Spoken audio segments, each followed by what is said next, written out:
योगी या ढोंगी। नमस्कार, आपके साथ मैं हूं इप्शिता सिंह। खुद को संत कहलाने वाले आसाराम के यौन शोषण के आरोप में फंसने के बाद हमने विवादों वाले बाबाओं पर खास सीरीज शुरू की है। आज हम आपको दिखाने जा रहे हैं एक ऐसे स्वामी की कहानी जो 32 साल की उम्र में ही दक्षिण भारत के गुरुओं के बीच बहुत ऊंचा रुतबा हासिल कर चुका था। हम बात कर रहे हैं स्वामी नित्यानंद की। 2010 में उनकी एक कथित सेक्स सीडी सामने आई थी। आरोप लगे कि सीडी में नित्यानंद एक मशहूर अदाकारा के साथ हैं और ये सवाल उठने लग गए थे कि नित्यानंद योगी है या फिर ढोंगी।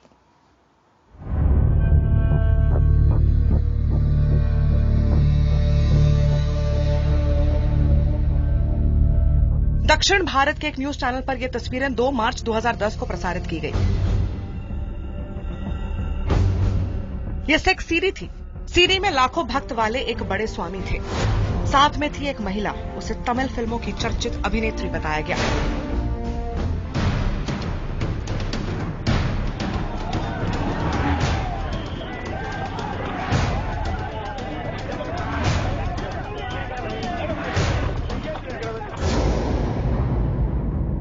सेक्स सीडी सामने आते ही स्वामी के भक्त भड़क उठे। वो गुस्से में थे। गुस्सा चैनल के खिलाफ नहीं, स्वामी के खिलाफ था। भक्त खुद को ठगा महसूस कर रहे थे। ये स्वामी कौन थे, ये राज नहीं है। स्वामी नित्यानंद सेक्स स्कैंडल के वक्त महज 32 साल की उम्र वाले स्वयंभूत तांत्रिक, अद्वैत गुरु, जिसका बेंगलुरु से 50 किलोमीटर दूर 29 एकड़ में फैला विशाल आश्रम था। वो मदुराई के 1500 साल पुराने शैव मठ मदुराई अधिनम का उत्तराधिकारी भी था। बाद में उसे इस पद से हटा दिया गया। देश विदेश में उनके लाखों भक्त थे। सेक्स सीडी सामने आते ही स्वामी नित्यानंद का सिंहासन डोल गया था। नित्यानंद ने अपने बचाव में कई हथकंडे अपनाए। खबरों के मुताबिक बाद में हुई पूछताछ में वो अपने बयान से पलट गए। उन्होंने कहा कि सीडी में दिख रही महिला के सिवाय उन्होंने 15 और महिलाओं के साथ रिश्ते बनाए। लेकिन नित्यानंद ने यह भी कहा कि उन्होंने किसी के साथ जबरदस्ती नहीं की। नित्यानंद के आश्रम ने वेबसाइट पर भी बयान जारी किया था। सीडी साजिश, ग्राफिक्स और अफवाहों का घालमेल है। सीडी की जांच हुई। सेंट्रल फॉरेंसिक लैब ने सीडी को सही बताया, लेकिन नित्यानंद के आश्रम ने एक अमेरिकी लैब की रिपोर्ट पेश कर दी जिसमें सीडी से छेड़छाड़ होने की पुष्टि की। Defamatory video on Paramahamsa Nityananda aired by Sun TV on the 9th of March 2nd, 2010. At this moment, we feel that a mix of conspiracy, graphics and rumor are at play in these recent events. खुद को ठगा महसूस कर रहे भक्तों को जल्द ही इसी सवाल का भी जवाब मिल गया। दरअसल सेक्स सीडी सामने आने के बाद नित्यानंद ने अपने बचाव में वही दलील दी जो ऐसे मामलों में फंसने वाले ज्यादातर आरोपियों की दलील होती है। बेंगलुरु सीआईडी के सामने उन्होंने बयान दिया था कि वो नपुंसक हैं। इस पूछताछ की सीडी भी सामने आई थी। आप भी सुनिए नित्यानंद ने सवालों के क्या जवाब दिए थे। क्या सीडी में जो शख्स मौजूद है वो तुम हो? नहीं, वो मैं नहीं हूँ। नहीं, ये तुम ही हो। तुम क्यों कह रहे हो कि तुम नहीं हो? मैं मर्द नहीं हूँ, फिर मैं सेक्स कैसे कर सकता हूँ? नित्यानंद के आश्रम ने सीडी को झुठला दिया। नित्यानंद हिमाचल में जा छुपे, जहां पुलिस ने उन्हें ढूंढ निकाला। 2010 में नित्यानंद इस मामले में 52 दिन तक जेल में रहे। 11 जून 2010 को उनको जमानत मिली, लेकिन तब तक उनकी दुनिया बदल चुकी थी। लोग सवाल पूछ रहे थे कि नित्यानंद योगी है या ढोंगी। नित्यानंद के इस दावे की हवा भी 2012 में तब निकल गई जब उन पर भारतीय मूल की अमेरिकी महिला ने यौन शोषण का आरोप लगाया। दूसरी तरफ सेक्स सीडी का मामला भी पुलिस जांच से निकलकर अदालत में पहुंच गया। आरोप लग रहे हैं कि नित्यानंद कानून का साथ देने के बजाय मामले को लटकाने की कोशिशें कर रहे हैं। दुनिया के सामने नित्यानंद की कथित सेक्स सीडी उनके ही पूर्व ड्राइवर और भक्त लेनिन किरुप्पन की वजह से सामने आई थी। उसने ही नित्यानंद के बेडरूम में छुपाकर कैमरा लगाया। लेनिन पर नित्यानंद के आश्रम ने सीडी के जरिए ब्लैकमेल करने का आरोप लगाया, जिसके बाद उसे गिरफ्तार कर लिया गया। जुलाई 2011 में नित्यानंद के आश्रम ने सीडी दिखाने वाले चैनल के सीईओ पर तस्वीरों से छेड़छाड़ करने और ब्लैकमेल की कोशिश का आपराधिक मामला दर्ज करवा दिया। ये सभी मामले आज भी अदालत में हैं। Bureau report IBN 7। तो 2010 में नित्यानंद भक्तों की निगाहों से नीचे गिरे तो फिर ऊपर कभी नहीं उठ सके थे। 2 ही साल बाद उन पर भारतीय मूल की एक अमेरिकी महिला ने रेप और यौन शोषण के आरोप भी लगा दिए थे। सवाल उठने लगे कि क्या नित्यानंद धार्मिक शिक्षाओं के बहाने आश्रम में आने वाले भक्तों से सोची समझी रणनीति बनाकर उनका यौन शोषण करते थे। इस सवाल की वजह एक ऐसा कॉन्ट्रैक्ट था जो आश्रम में आने वाले भक्तों से करवाया जाता था। खुद को संत कहलाने वाली 2 अलग अलग हस्तियां, आसाराम और नित्यानंद। एक का असर उत्तर भारत में था, दूसरे का असर दक्षिण अफ्रीका में। लेकिन कमाल देखिए, अलग अलग वक्त में दोनों पर ठीक एक जैसे आरोप लगे।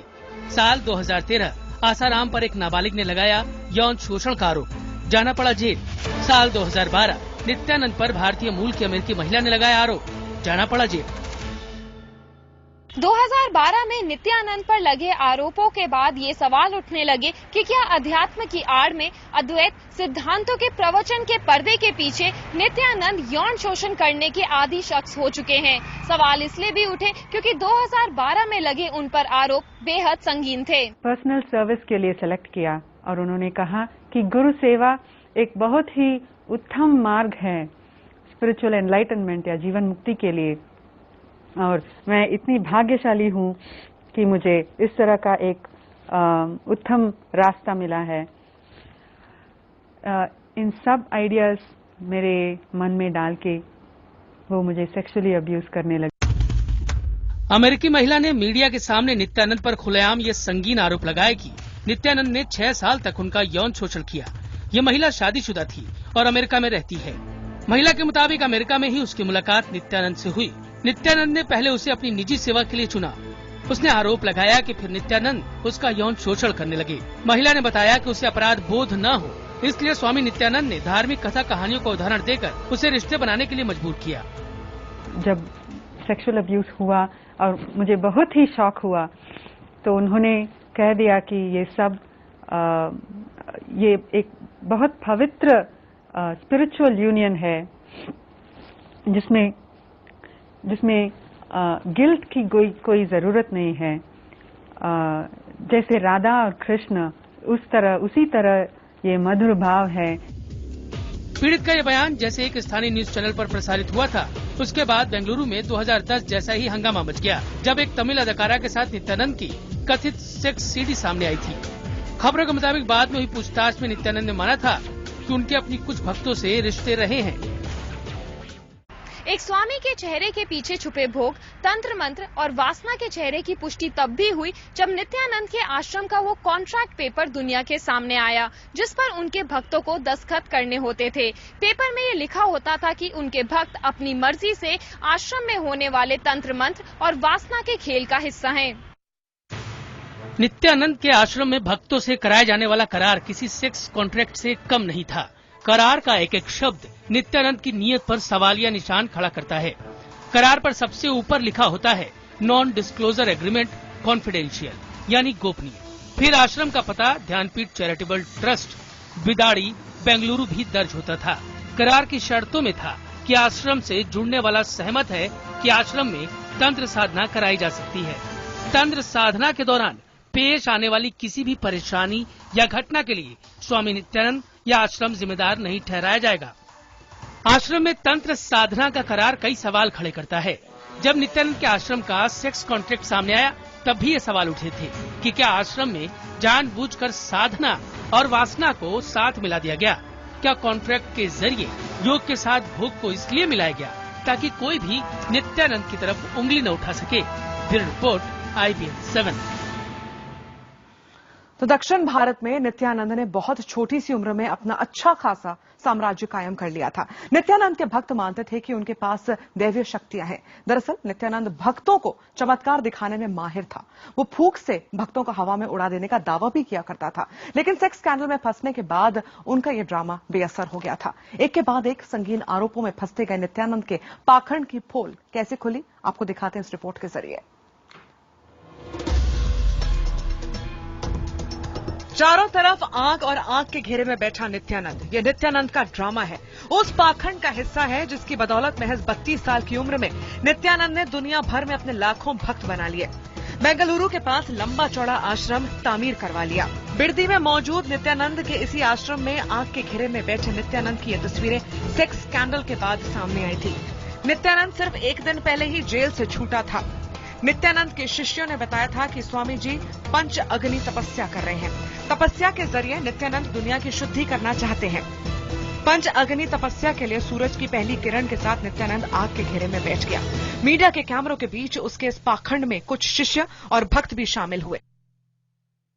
Swamiji and the ashramites are undertaking this. Swamiji is participating in this yoga in order to radiate peace and healing energies to the world. कमाल यह है कि वही शख्स दुनिया को शुद्ध करने चला था जिसकी करतूतों की चर्चा चारों तरफ हो रही थी। नित्यानंद के पाखंड के चर्चे सेक्स सीडी आने से पहले भी होते थे, लेकिन पाखंड विद्या में माहिर नित्यानंद बेफिक्र होकर अपने आश्रम में तरह तरह के चमत्कार करते थे। लोगों को हवा में फूंक से उड़ा देने की चमत्कार भी उनकी पाखंड विद्या का हिस्सा था।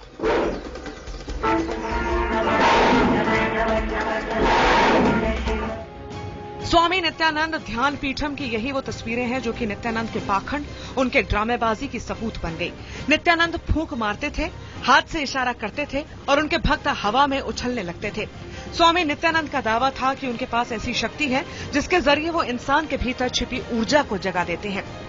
अपने दावे को सही साबित करने के लिए नित्यानंद ने 2 डॉक्टरों के जरिए वैज्ञानिक जांच का पाखंड भी रचा था। पूरा कार्यक्रम खत्म होने के बाद वैज्ञानिकों ने कहा कि भक्त क्यों उछलते कूदते हैं, इसकी वो जांच करेंगे। दूसरी तरफ नित्यानंद के भक्तों ने वही कहा जो वो चाहते थे, यानी स्वामी जी ने उन्हें हवा में उछाल दिया। Nothing from our side, nothing at all. Just be yourself, and it just feels, just starts moving in your body. There is something which is making us feel very light and very happy. भक्तों का कहना था कि स्वामी जी ने उन्हें अपने चमत्कार से हवा में उछाल दिया, लेकिन कार्यक्रम में मौजूद सभी लोगों को नित्यानंद के ड्रामे पर यकीन नहीं था। भीड़ में पत्रकार भी मौजूद थे जिसने नित्यानंद के दावे को चुनौती दी। पत्रकार ने कहा कि बाबा, अगर तुम में वाकई चमत्कार की क्षमता है तो मुझे भी हवा में उछाल कर दिखाओ। नित्यानंद का नाटक एक बार फिर शुरू हो गया। वो पत्रकार को हवा में उड़ाने की तैयारी करने लगा। नित्यानंद ने पत्रकार को भी हवा में उड़ाने का नाटक किया। उसके सिर पर इलेक्ट्रोड वाली टोपी लगा दी गई। सारा तामझाम हुआ, लेकिन जब चमत्कार दिखाने की बारी आई तो बाबा की पोल खुल गई। लाख कोशिशों के बावजूद नित्यानंद पत्रकारों को हवा में नहीं उछाल सके। दैवीय शक्ति का दावा करने वाले नित्यानंद की उनके भक्तों के सामने ही पोल खुल गई थी, लेकिन वो अपने चमत्कार को सही साबित करने के लिए दलील पर दलील दिए जा रहे थे। उनका कहना था कि पत्रकार के दिमाग में कुछ अलग तरह की हलचल हो रही थी, जिसकी वजह से उसके शरीर में ऊर्जा का संचार नहीं हो सका। बेडरूम बाबा की यह तस्वीरें तब सामने आई थी जब वो सेक्स स्कैंडल में नहीं फंसे थे, लेकिन सेक्स स्कैंडल में फंसने के बाद उनके चमत्कार पर यकीन करने वाले भी बहुत से भक्त उनसे दूर हो गए। उनके खिलाफ भड़के गुस्से की तस्वीरें भी गवाह हैं। यही वजह है कि जब नित्यानंद ने आग के गोले में बैठकर पंच अग्नि तपस्या की तो ज्यादा भक्त नहीं जुटे। Bureau report, IBN 7।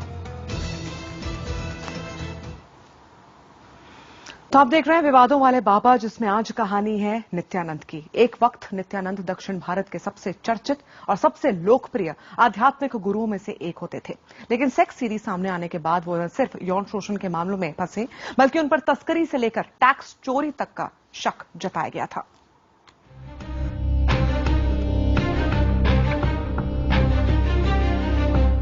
स्वामी नित्यानंद, पूरा नाम स्वामी परमहंस नित्यानंद। इनके भक्त दावा करते थे कि वो YouTube पर देखे जाने वाले दुनिया के सबसे ज्यादा लोकप्रिय आध्यात्मिक गुरु हैं। एक वक्त वॉटकिंस की मशहूर माइंड बॉडी स्पिरिट मैगजीन ने नित्यानंद को दुनिया के 100 सबसे प्रभावशाली आध्यात्मिक गुरुओं में से एक बताया था। नित्यानंद 27 भाषाओं में से 300 से ज्यादा किताबें लिखने का दावा भी करते थे। फिर 2010 में नित्यानंद की एक कथित सेक्स सीडी सामने आई। 2 साल बाद 2012 में एक भारतीय मूल की अमेरिकन महिला ने नित्यानंद पर बलात्कार और यौन शोषण जैसे संगीन आरोप लगाए। नित्यानंद के आलोचक उन्हें योगी की जगह ढोंगी और ढोंगी की जगह भोगी कहने लगे। दरअसल सेक्स स्कैंडल में नित्यानंद फंसे तब उन पर कई संगीन आरोप लगे। बेंगलुरु के बीड़दी थाने की पुलिस की फाइलों में दर्ज नित्यानंद का चिट्ठा आप भी देखिए। IPC की धारा 376 के तहत बलात्कार का मामला, धारा 298A धार्मिक भावना भड़काने का केस, धारा 420 यानी धोखाधड़ी, धारा 120B आपराधिक षड्यंत्र और धारा 506 शिकायतकर्ता को धमकाने का केस नित्यानंद पर दर्ज हुआ। मसला सिर्फ यौन अपराधों तक ही नहीं सिमटा रहा। खबरों के मुताबिक जांच आगे बढ़ी तो पता चला कि नित्यानंद विदेशी संस्थाओं का पैसा अपने ट्रस्ट की बजाय निजी खातों में जमा कराते हैं। विदेशी मुद्रा विनिमय कानून फेमा के उल्लंघन के शक में पुलिस ने प्रवर्तन निदेशालय से जांच की सिफारिश की। खबरों के मुताबिक डीआरआई ने भी शक जाहिर किया था कि नित्यानंद विदेश से सोना और बेशकीमती स्टोन लाते थे। हालांकि ये सभी आरोप नित्यानंद पर शक के आधार पर ही लगे, लेकिन तमाम मामलों से नित्यानंद को काफी नुकसान हुआ। साल 2012 में नित्यानंद को मदुरै के 1500 साल पुराने शैव मठ के उत्तराधिकारी पद से हटा दिया गया। ये ऐलान शैव मठ के 292वें प्रमुख अरुणा गिरिनाथर ने की थी, जिन्होंने 7 महीने पहले ही नित्यानंद को अपना उत्तराधिकारी घोषित किया था। अरुणा गिरिनाथर ने नित्यानंद को बर्खास्त करने के बाद पुलिस को एक शिकायत भी दर्ज कराई, जिसमें उन्होंने सुरक्षा की मांग की। उन्हें नित्यानंद के शिष्यों से डर लगता था। इस शिकायत में नित्यानंद का वो रूप सामने आया जो कभी नहीं देखा गया। ये रूप था डराने वाला। नित्यानंद अब करीब 34 साल के हैं। स्वयंभू तांत्रिक बनने से पहले वो तमिलनाडु के तिरुवन्नामलाई के रहने वाले राजशेखर थे, लेकिन 22 साल की उम्र में नित्यानंद ने आध्यात्मिक ज्ञान प्राप्त करने का दावा किया। धीरे धीरे वो एक बड़े आश्रम के मालिक बन गए। अदालत में वो आज भी ऐसे तमाम आरोपों से घिरे हुए हैं जिनकी वजह से वो योगी की बजाय ढोंगी नजर आने लगे हैं। Bureau report IBN 7।